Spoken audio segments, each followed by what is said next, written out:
Rational equation. Let's define rational equation. Equation with a variable in a denominator, which literally means we're going to solve a equation of a rational. Yun lang yun. Well, let's solve this problem. 5x over 6 minus 1 over 2 equals 1 over 3. To solve this equation, of course, we need to get the LCD, which Mr. Beberino did in this video. We're going to get the LCD on the numbers in the denominator, which is 6, 2, and 3. We're going to get the LCD of 6, 2, and 3. 6, 12, 18, 2, 4, 6, and 8, and 3, 6, 9, and 12. The least common denominators of all those numbers is number 6. Yay! So we're gonna bracket the entire thing into number 6. So 6 divided by the numerator and times it to numerator. 6, because 6 it's gonna be automatically cancel out, so 5x. 6 divided by 2, 3, times 1, 3 pa rin, and it is minus, so it's negative 3. So 6 divided by 3 equals 2, divided by 1, it's 2 pa rin. And then ilipat lang natin yung mga numbers na may x, tapos yung mga numbers na walang x. So if we do negative 3 at itawid natin siya sa equal sign, magiging positive siya. So magiging 2 plus, so magiging 5x. No!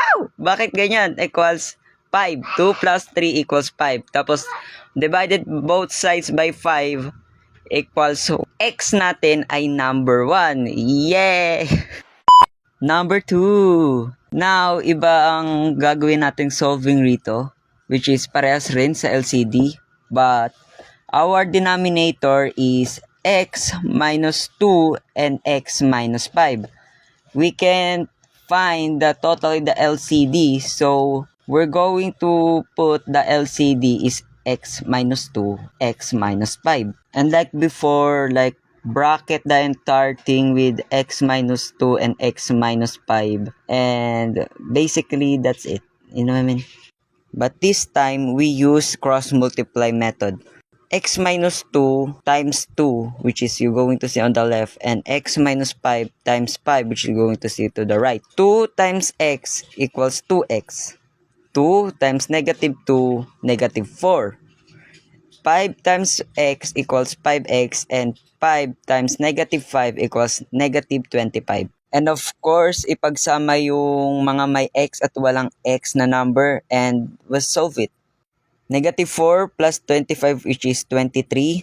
5x minus 2x, which is 3x. And of course, they do it.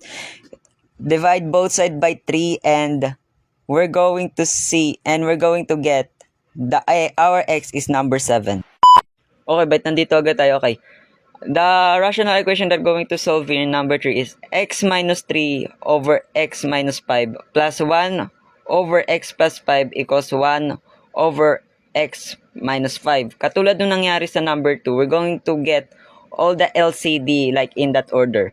X squared, that's x squared minus 5. X squared minus 5, we're going to scatter it. Yung parang ibubuka natin siya, ipapalawak natin siya. So, x plus 5 times x minus 5, siya, magiging sagot yun is x squared. Tapos, kukunin lang natin ulit yung x plus 5, then kukunin ulit natin yung x minus 5.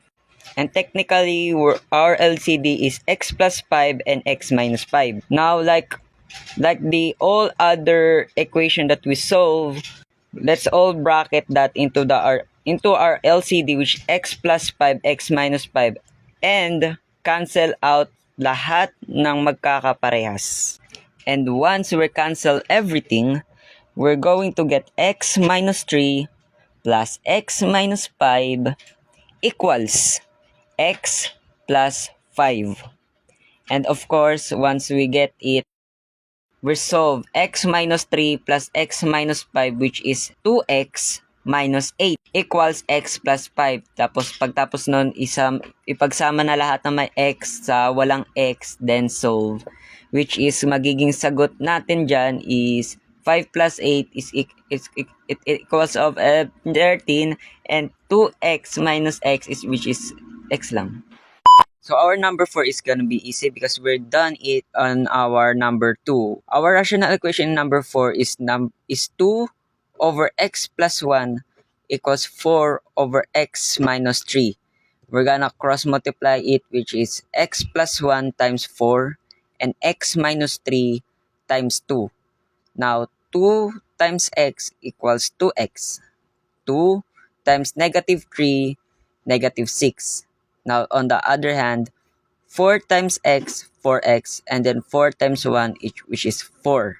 So, sasama na lang natin yung mga may x sa walang x na number. So, we're going to get 2x minus 4x equals 4 plus 6. And once we solve it, of course, 2x minus 4x equals negative 2x. And 4 plus 6, which is 10. Divide it both sides by negative 2. And of course, we're going to get x negative 5.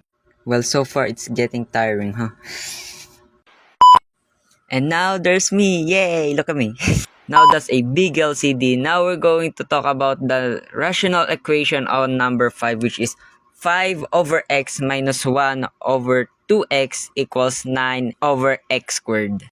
Now I forgot kung ano tawag dito, but we're going to use this kind of method of LCD, which is we're going to align them. So x, 2x, and then x squared, which is x plus x equals x squared. So we're just going to copy them. 2, then x, then x.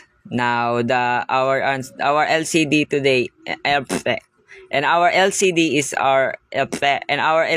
2x squared. Katulad ng ginawa natin nung mga naunang equation, we're just going to bracket them with the LCD. So 2x squared divided by x times 5.